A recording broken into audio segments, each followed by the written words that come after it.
Namaku Sutimah Anggraini. Sekelilingku biasanya mengenal dengan sebutan Sutimah.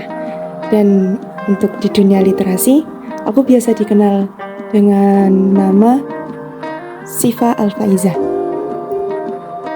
Aku berasal dari Manyaran, Wonogiri. Dan untuk saat ini, aku sedang menempuh pendidikan di salah satu madrasah aliyah Pondok Pesantren Al-Jauhar, Yogyakarta.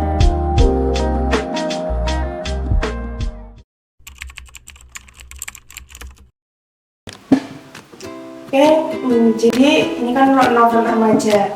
Karena waktu itu Sutimah juga menulisnya waktu umur 15 tahun. Jadi ya isinya bagaimana seorang anak 15 tahun waktu itu menggambarkan perjalanan hidup seorang yang wawasannya belum luas, masih stuck di situ-situ aja. Kemudian ya kalau dilihat sekarang mungkin akan terkesan alay, karena memang waktu itu nggak alay, karena masih 15 tahun. Sekarang udah makin dewasa, wawasannya makin luas, jadi isinya terlihat.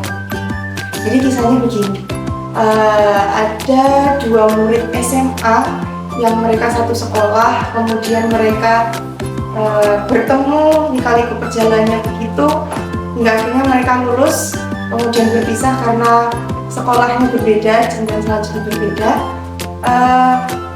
Kemudian juga ada beberapa problem di salah satu tokohnya yang membuat si tokoh lainnya ini tadi harus memaksa kembali mereka bersatu. Setelah bersatu, ya mereka sempat menjalani hidup bahagia.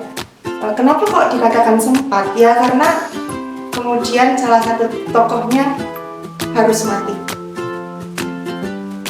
Kenapa kok mati? Karena Sutimah memang suka mematikan tokoh ketika menulis cerita. Karena menurut Sutimah, sad ending itu lebih membekas, lebih kayak filmnya lebih enak banget daripada yang happy ending kemudian ya gitu-gitu aja.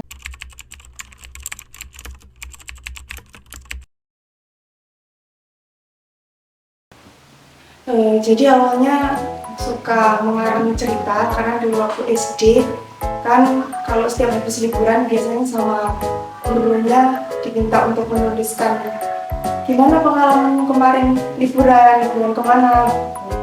Dan ketika Sutimah sudah menuliskan itu merasa, oh ternyata kalau momen yang kita tuliskan itu bisa terabadikan gitu. Dan selain terabadikan juga orang lain bisa tahu apa sih yang udah kita lewatin gitu. Karena tulisan kan bisa dibaca oleh orang lain juga.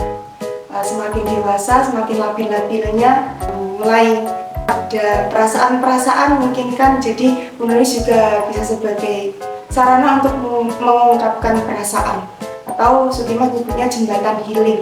Jadi ketika kamu stres kamu nulis, kamu sedih kamu nulis, atau kamu lagi marah, lagi senang pun kamu nulis gitu. Semakin dewasa lagi mulai muncul tuh mata Tuan Krat. Artinya ketika kamu sudah menulis, kamu bisa menerbitkan buku, kemudian bukumu bisa terjual. Jangankan menerbitkan, atau mungkin kamu nulis di beberapa blog yang bisa menghasilkan uang. Ya dari situ juga Sutimah merasa, oh dengan menulis Sutimah bisa dapat penghasilan.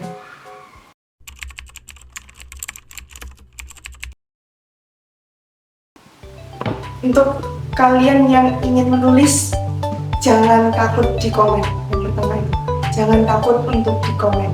Kalian bilang aku nggak bisa, itu bukan karena kalian nggak bisa, tapi karena kalian takut kalau orang lain komen itu sampai gini, tulisanmu kok kayak begini sih.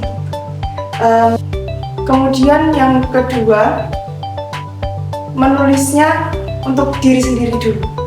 Jadi kamu menulis diary, catatan-catatan kecil, tapi untuk kamu sendiri yang membaca, untuk konsumsi dirimu sendiri. Nah setelah itu, setelah kamu merasa puas dengan tulisan itu, kamu merasa, oh udah semakin membaik ini tulisannya, boleh diberikan ke teman terdekat yang memungkinkan akan mensupport kamu kemudian untuk dipublikasikan.